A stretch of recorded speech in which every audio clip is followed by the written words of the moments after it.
Monsters fleeing combat is stupid. So why is it stupid? I want to talk more about that topic.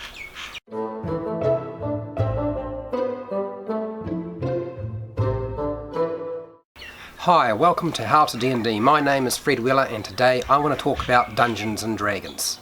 I made a video on monster tactics many years ago about how to engage in fleeing from combat rather than staying there and fighting it out to the very end. I think a lot of people didn't really understand that video. Why would you even do that? I gave them a whole lot of different options, but it's confused some people. So why have a monster flee combat if it's tactically suicide, or it's probably the worst option or action they could take in your game of Dungeons and Dragons when you are running them as a dungeon master? I've got a bunch of different reasons why I would suggest using it, but here we go. We'll start with number one. Staying in combat is actually suicide because the outcome is pretty much well known to the monster and the dungeon master that staying there won't help them. They have too few numbers and they are outnumbered and outmanned. Having your monsters or NPCs surrender to the player's characters won't work either because one, they never gave them any kind of leniency, and so no mercy is expected by the dungeon master's monsters or their NPCs, and therefore they're probably going to die if they try to surrender anyway. For the monster or NPC, fleeing from combat might seem like it only has a very small chance of success, but it's a better than no chance whatsoever. When you look at the real world, animals, creatures, beasts, humans, they all run from combat if things don't look good.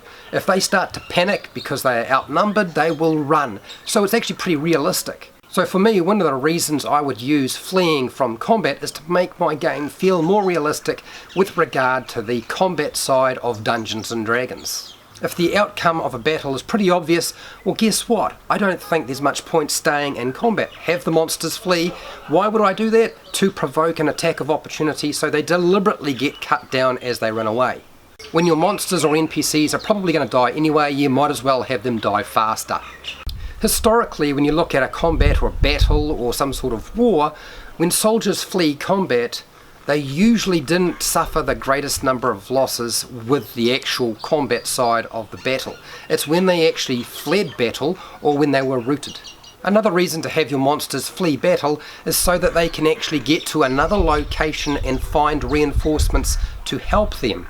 So when I say monsters fleeing combat is stupid, yes, it is stupid, but it's deliberately supposed to be a stupid action. So if this video helped you understand why you might have your monsters flee combat, not so much how to go about doing it in the game, I've got a video on that topic already and you're welcome to go and check it out. But if it explained to you why you might use it, hopefully that has been useful to you, and if it has, great. Otherwise, you can check out 100 videos or more on Dungeons and Dragons for players and dungeon masters.